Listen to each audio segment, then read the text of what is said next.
Welcome back to Beyond Religion, X 2 by 2 Stories of Deconstruction, where we talk with people who have left the 2 by 2 church and whose faith journey has moved beyond Christianity and organized religion. I am joined today by Louisa Dykstra. Louisa, thanks for being here. Thanks for having me. I'm looking forward to this. Yeah, so am I.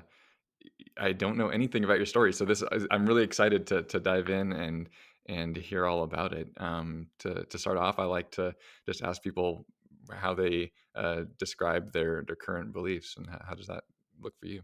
Yeah, I think a shortcut would be spiritual but not religious. Um, but it's probably at the intersection of woo woo and quantum physics. Um, so, a belief that we all have a soul, a highest self, a spiritual part of us. And that I think what people refer to as God is like the connection of all of our highest selves, including those who are not physically present. A belief that our souls make many trips through life. All right. Well, I'm assuming we'll dive a little bit even deeper into that as we go along. Complicated road to get there for sure. To start off, can you talk a little bit about what your connection is to the 2 by 2 church? So born and raised, and I don't even know how many generations back. I never thought to ask. I guess I'm assuming that grandparents on all sides were also born and raised. I don't really know, but um, that's all I really know. My so my dad was a union meeting elder. So we had union meeting in our home in Texas. After I left home, my dad still is an elder of a meeting. Um, and I have an older sister who's still devout with her family, two young nieces in the work, and then I have two younger brothers who, as I describe it, took the easy way out. They went to college and stopped going to meeting.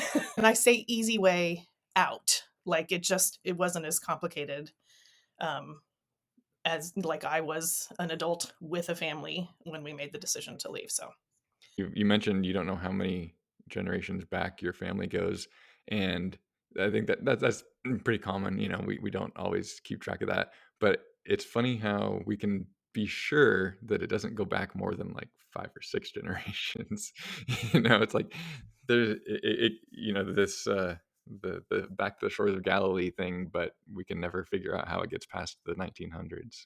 it's so funny how, like, as a kid, I was just like, yeah, this is, the workers are just doing the same thing the disciples did. And all of those things, like, like Matthew, Mark, Luke, and John sat down at night and wrote in their diaries everything that had happened. Like, these are the pictures I had in my head, you know? Yeah, the image that you're painting, like, as if the disciples were writing in their diaries. I love that. That's really funny. Right? So to learn, like, there was like a 10% literacy rate, right? Like, I was the kid in ninth grade earth science that was like, I'm sorry, Miss Quayle, the Bible says the earth is only 6,000 years old, you know?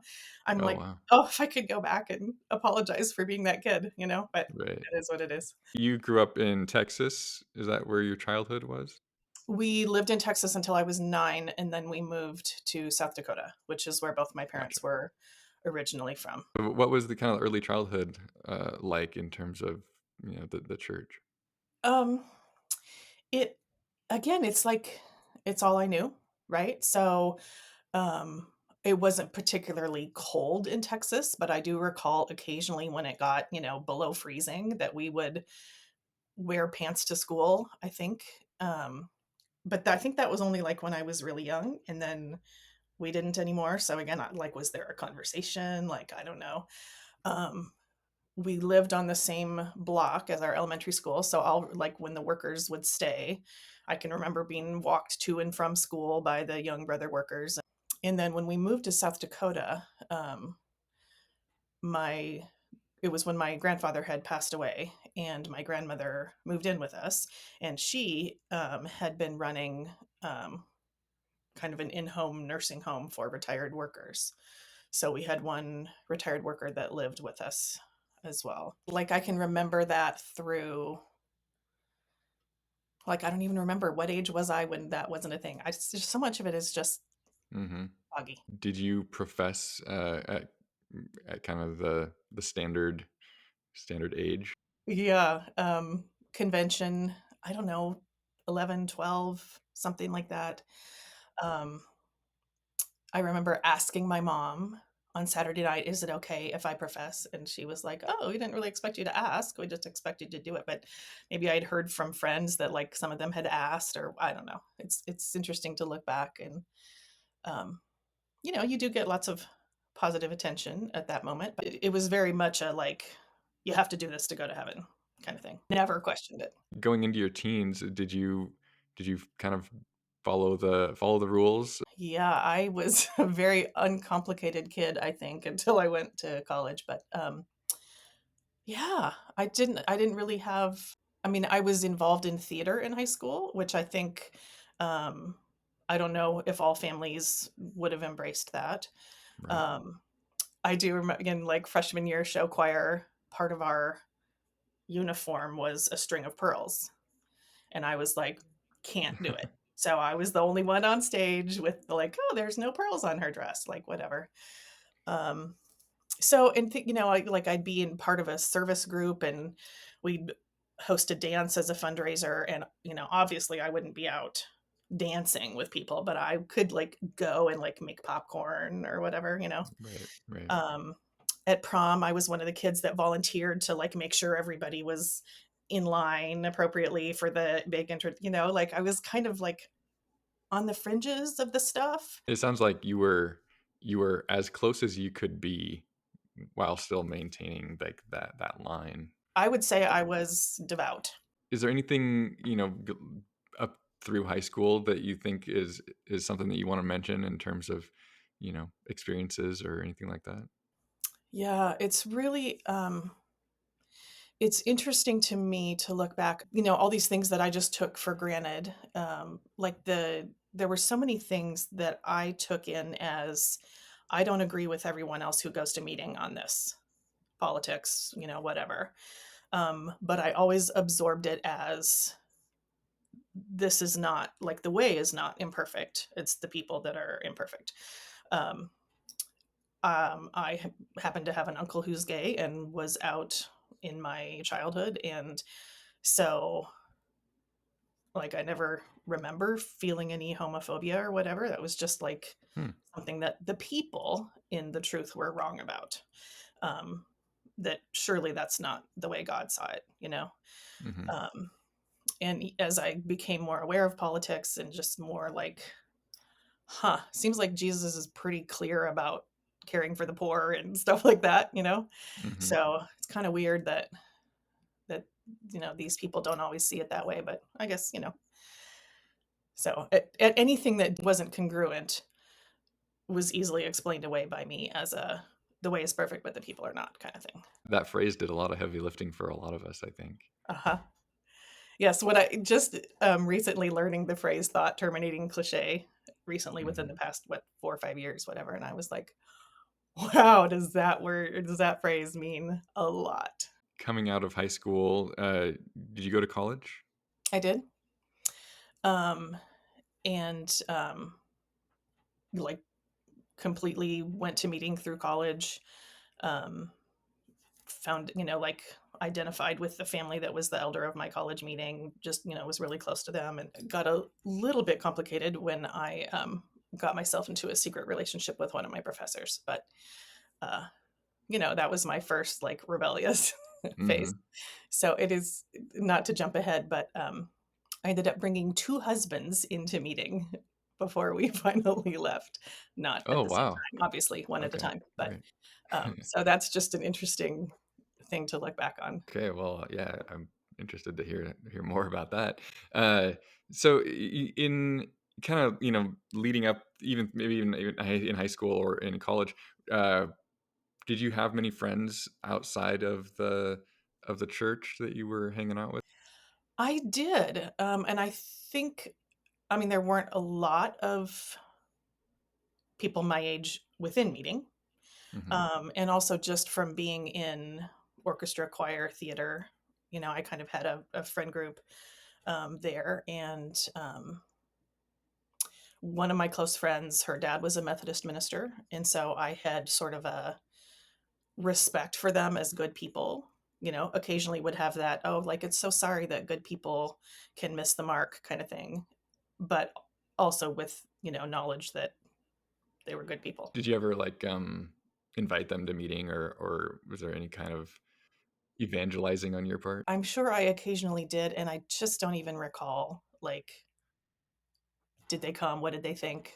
I just don't even remember. Is there anything in the college years that you, um was there any questioning or any doubts at that point? It's so interesting to look back, because I really didn't. As I said, there were lots of things that would come up, where I believed something different, but it never occurred to me to question the baseline, you know?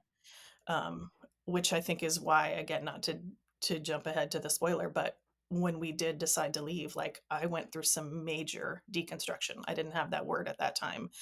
Um, but it took a lot for me to sort of break the spell. Let's jump ahead a little bit, and, so what does your journey look like outside of college? Ended up marrying the, professor, Oh, and okay. which so like, that whole experience, again, like, it's interesting looking back that that didn't shake my faith in the way.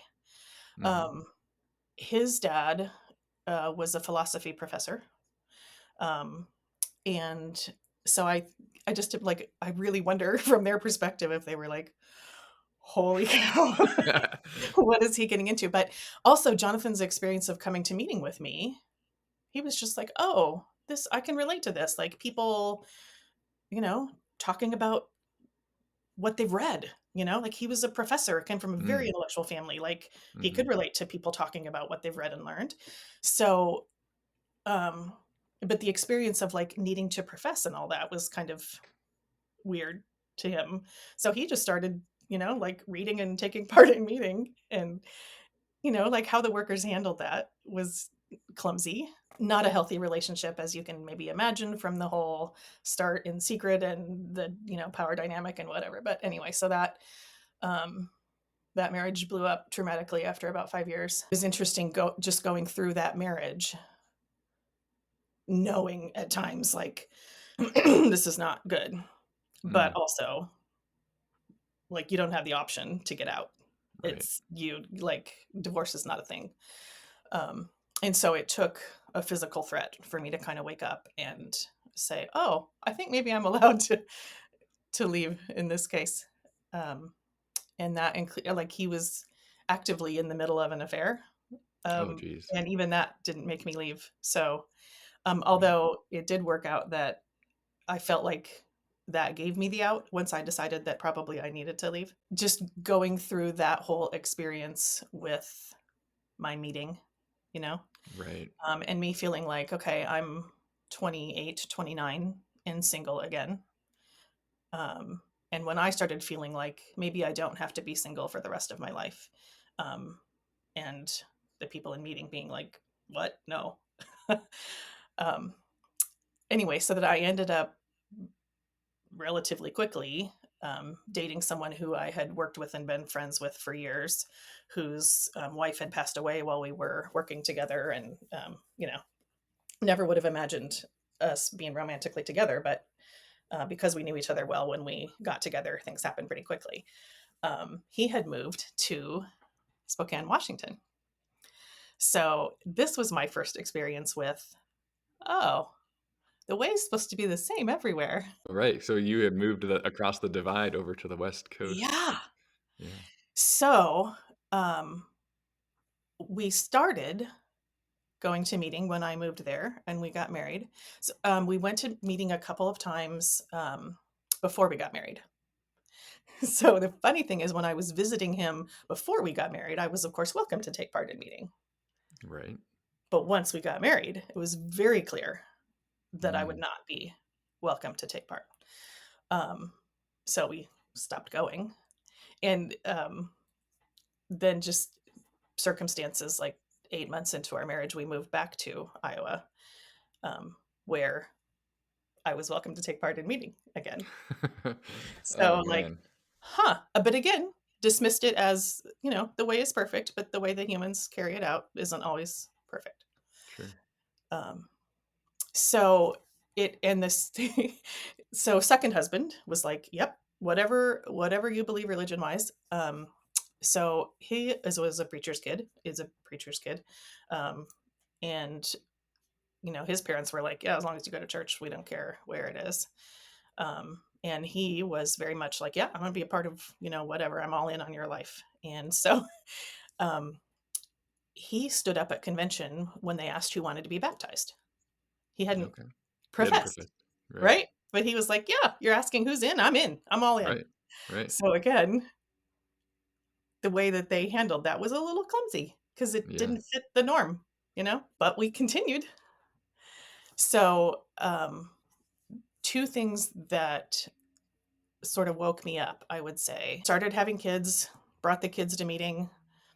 Definitely, like, physical punishment was not part of my parenting style at all. Um, and so, kids got restless in meeting, we'd go sit in the bedroom. Mhm. And, I got maybe some gentle guidance that I should make it less comfortable for the kids to be out of meeting. And I was like, yeah, whatever. Like, I'm parenting my way. Thank you. Right. Right. Um, so first child was a son. And then when I had my daughter was the first kind of wake up call. As she started getting older and I started thinking about teaching her these traditions. And I was like, this is like, didn't hit home when I was growing up and had two brothers who pretty much fit into their peer group, no Right. noticeable differences. Um, didn't really hit me then, but raising a daughter, I was like, wait a minute, this stuff doesn't make sense. Um, and the other thing that happened about that time is I started having panic attacks, which was, like a new thing, didn't know what was happening.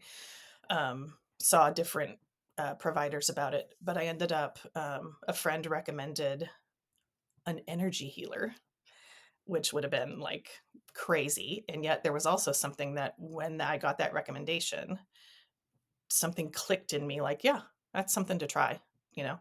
Mhm. And my first visit there, she was like, I am just getting like an overwhelming vibe of unworthiness from you. Mm, wow. Of course, I could hear the hymn in my head, like, Right. unworthy, I was like, yeah. um, and so through that, just realizing how much my own physical and mental health had been affected. Um, so that's when I started thinking, oh, I don't think this is healthy. But the hold of, but it's the only way to be saved. Mhm. So I ended up um, doing it. Other people have mentioned Bart Ehrman Mhm. on your podcast, and that was, I mean, I was reading those books like, how have I never thought about any of these things? Um, and so just sort of taking the mystical nature of the Bible apart and seeing it for what it was. So that was pretty intense mental exercise. And you're still going to meeting through this. It's funny, I was thinking about that in preparation for talking to you. Like, I can't remember exactly at what moment we stopped going. I think it was pretty quickly after I had the energy healer experience. Mhm. Um, and we probably just slowly like stopped going. And then I do remember we did, like, I think I made a phone call to the elder just to say we're not going to be there anymore. There was no like writing a letter to the workers or any of that. I mean, I think Right. that the only people I told were probably the elder's wife.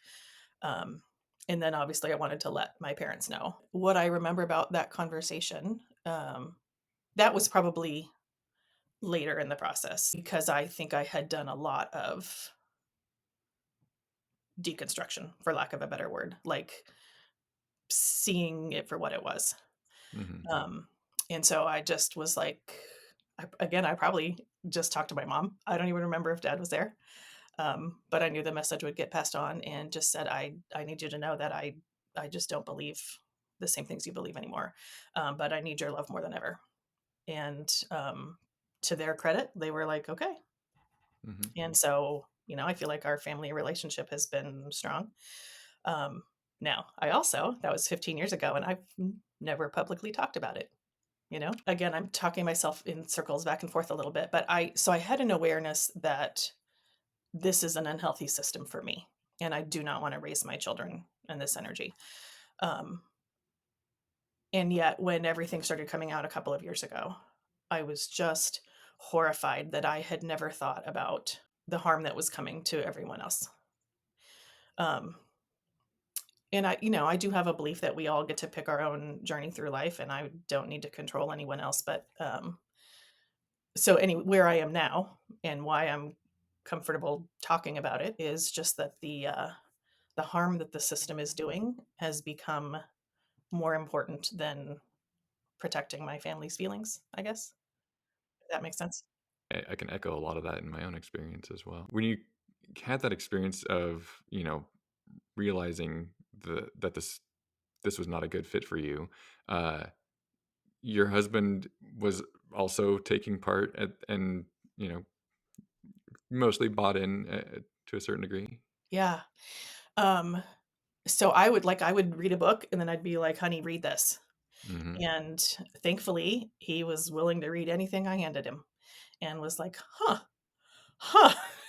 So he started, asking his own dad, like, "Did you learn this in Oh, seminary?" man. Right, And his dad was not interested in talking about it either. right. Just didn't. So, but thankfully, he and I went on the journey together. That's really cool that you had each other to do that with. Yeah. So I once I sort of had taken apart what I knew, um, I I mean, I kind of solve everything with books in my life, but so I found a book that was like a synopsis of all the major world religions. And so I started reading through it thinking that something else was going to just land, you know. Mhm. And I finished the book and was like, wow, we have come up with a lot of whacked out explanations for why we're here. So you've stopped going to meeting. How old were your kids when you made that transition, and did it Um seem to affect so them they much? were 4 and 6 maybe. Okay. So they don't really have my 6-year-old may have some vague memories of meeting. My 6-year-old, he's now 21, Mhm. my son, and my daughter doesn't really remember it at all. I've often said, like, I kinda wish like, I appreciate being Christianity literate, that Mhm. I can sort of have these conversations with people, and so I've thought, like, in a way, I kinda wish my kids were more Christianity literate, just understand the world a little better. But I there was really not I mean, the trade-off of without the baggage, the guilt, the shame, the control that comes with it. So I just have, like, someday if they wanna take a class on religion, Right. they can. You said you kind of explored around a little bit, trying to figure out if anything else kind of resonated, and it sounds like the answer was no. Does that sound accurate? Yeah, we did, I mean, we started going to or not going to, we did a little church shopping. Um, there's, one particular church in town, I don't even know what denomination it is, um, but it was like the combination of a traditional choir, organ, hymns that have that old time hymn feeling, Mhm. um, but with liberal theology, I guess. Mhm. Um, and so there were some things that we loved there. As a musician, I like music is how I feel emotions, I think.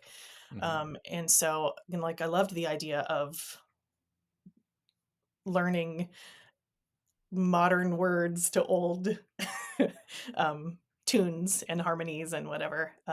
But in the end, it was just like there was too much churchiness there that we were like, yeah, no. Um, there's a thriving Unitarian church here that we liked a lot of things about it, and yet, again, we were like, I think the church of a second cup of coffee at home on Sunday morning is kind of where we're going to land. You can say where this leads next in terms of like how you got to where you're at today. like, and maybe that transition away from realizing that Christianity just wasn't really fitting the bill for you anymore. Yeah, that I think part in my professional life, um, I've also been like the study of how humans work and how the human brain works and how to help people be their best. That's kind of professionally where I've gone. Hmm. And so um, I can understand a religious experience for what's going on in your brain, you know, group dynamics, all of that kind of thing. Um, and so as I started having sort of more of an intellectual understanding of what I had experienced, um, that has helped me see the way that I was raised for what it is. Um, just the the tradition and the sort of the how you emotionally control a group of people, all of those kind of things. Right. But then I don't even remember who recommended a book to me. It's always about books, right? Yeah, I Um, love it. but there's a book by a psychiatrist, Brian Weiss. The title of the book is Many Lives, Many Masters, and he describes being a psychiatrist who used hypnosis to help people deal with childhood trauma. Um, and so with one patient, he had, they weren't fixing her anxiety with any other methods. And so he said, why don't we try this? And he just gave her the instruction, go back to, whenever these symptoms started. And she started describing ancient Egypt. And he was like, what is going on? And so it, the book details his journey from someone who was, uh, I think was Jewish by tradition, and then his journey clinically to like, whoa, did we have we lived many lifetimes kind of thing. And so reading that book is when I found what I'd been searching for in the world religion book of this makes this makes sense of life in a way that nothing else has. And it makes sense of when I meet someone and sort of very quickly feel like we've known each other for forever, or relationships that is there's conflict from the get-go and you're like, I don't even know you, why are you getting on my nerves. Hmm. So it just it it made a lot of sense. And it also, the idea of death is like going into summer vacation, you know and so one of the things Dr. Weiss discovered in his practice is people would have soul families, that they would see the same souls in different reincarnations, in different combinations.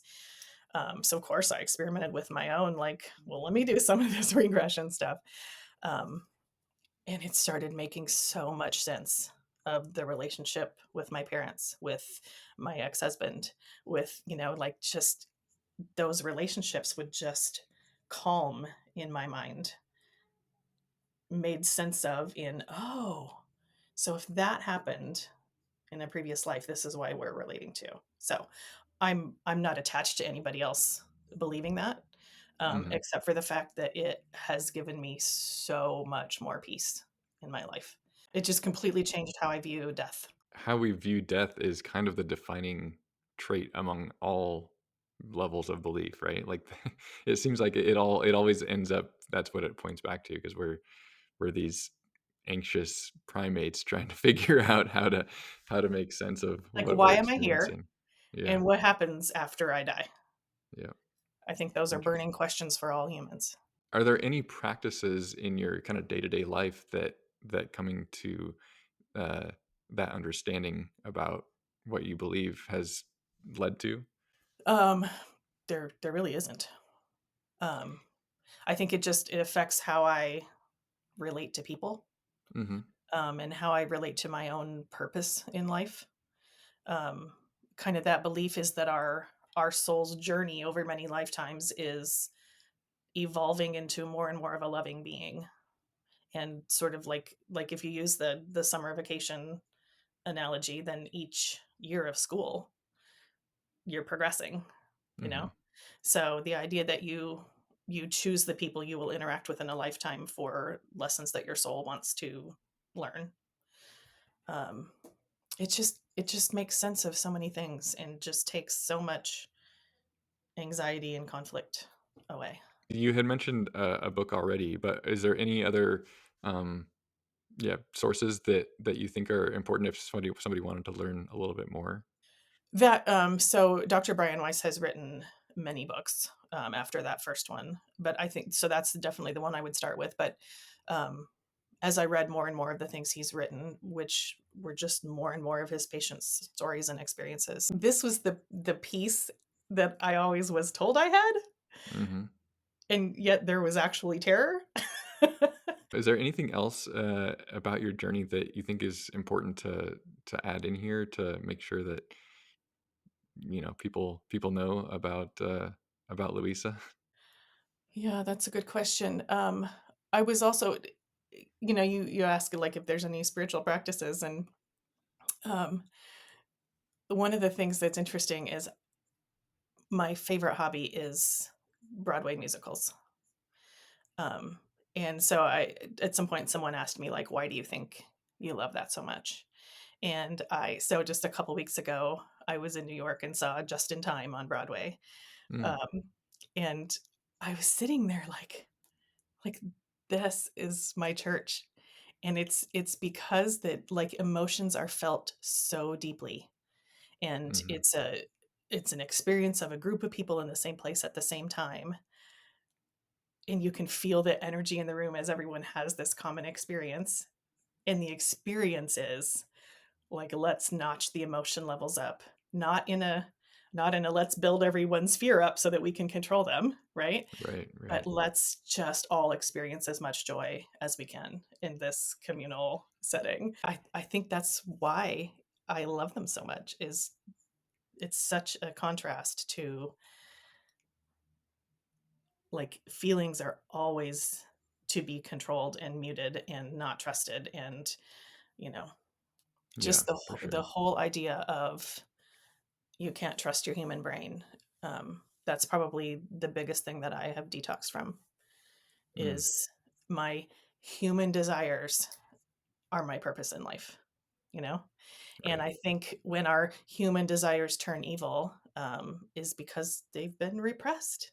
Like in the beginning, when you say, "What do you believe now?" Like that's probably the biggest thing I believe, is that humans are good. At our Yeah. core, we are good and loving and generous. And it's when muck is piled on top of that that we see crazy, inhumane actions. It's such a contrast to what we were raised to believe, and yeah, it's super important, I think, for just how we interact with the world. If you're interacting in a way that's like, "Oh, everybody's a little bit bad, we gotta be careful, everybody's got some kind of, ulterior motive," and it it just isn't a healthy way to interact with humanity. Right. And it's not a healthy way to be personally. No. Like the more you control on yourself, the more you try to change who you are or cover up things that you feel, those feelings don't go away. And so that's when we see people acting just cruelly, is because they've tried so hard to control who they are or be something they're not. I've just recently been like, do I use the word cult, or what? How would I describe it? And um, I think where I land is that high control religion. Again, I didn't have those words when I left, but I was like, oh, okay, I know what that is. Um, so I feel like the work is 100% cult. Like Yeah. the control over your life, the let's take away your identity, let's take away all the things that make people human, the family, home, affection, relationships. Um, so I don't consider the way I was raised to be necessarily cultish, and I know that people could have a different definition, um, but yeah, I see the harm that the system has created, um, with taking people completely out of what makes you human, and yet dangling them in the middle of everything they're missing, Mhm. and then putting them in a situation where they don't have control, and then take people who have been in that situation for years and put them in control of others, like, oh my word. It's no wonder that it's a recipe for children. I was trying to think of a different way to say that, but like unwitting, not helpless, but you know what I'm trying to say? Like Yeah. we're putting our most vulnerable at risk because of the system. Yeah, when it comes to the C word in describing this church, it's a little bit, controversial even in the X community. I think because there is no single definition for that word, and everybody has created, um, has created their own definition in their mind, and sometimes that is more extreme or less extreme than what others have in mind. One of the reasons why I've come to not use it is just that, yes, I went through a lot mentally to leave, but I didn't lose my family. I wasn't completely isolated from other family or from other, like I went to public school and and I know that's not everybody's experience. This group is not a cult for everybody.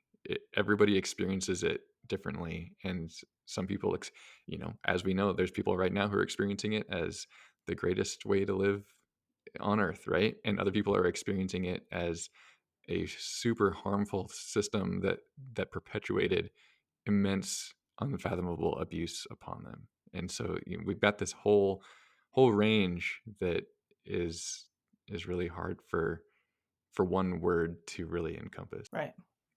But it is interesting. And even when I reached out and said, oh, I'd love to be on the show, I still, as of this moment of recording it, I'm like, okay, is this something that will I send the recording to my parents? Mm-hmm. Um, will it be a situation of they don't need to know, they don't want to know? That means that it's possible that someone else could be, hey, did you know Louisa did this interview? Do you know that she thinks all this?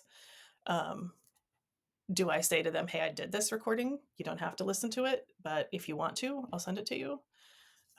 And I still don't know Yeah, because I don't see them changing their worldview at their age. Um, right. would I like them to experience some of the actual peace that I'm experiencing? Sure.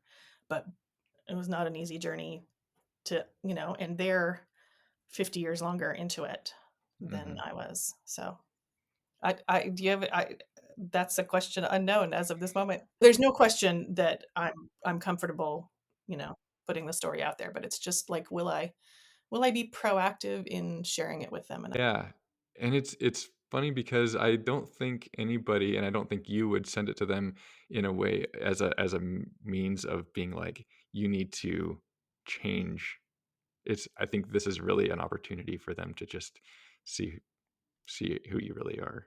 that's a good way to look at it. Did I pronounce your name wrong from the very beginning? Is it Louisa or is it Louisa? I think my mom and dad say it different, the two of them. So when I introduce myself, I say Louisa, but I hear Louisa as correct as well. So Okay. Well, we'll see how I end up editing this all up. I'm sure maybe I'll even leave this little snippet in about me asking if how to pronounce your name. So thank you so much for coming on here and sharing your journey with us. I really appreciate it. I love getting to know people, beyond the Facebook comments or the Facebook profile. It's just lovely to hear your story. well, thanks for doing this podcast because I think when I left 15 years ago, there was no X community. And so I was processing it with therapists and such, but there was no sort of processing with people who had shared a common experience. So I think this is really an important piece of the puzzle for a lot of people. Yeah, I'm hopeful that this just adds to the growing collection that's out there of everybody's stories. So thanks for adding yours to the pile. My pleasure.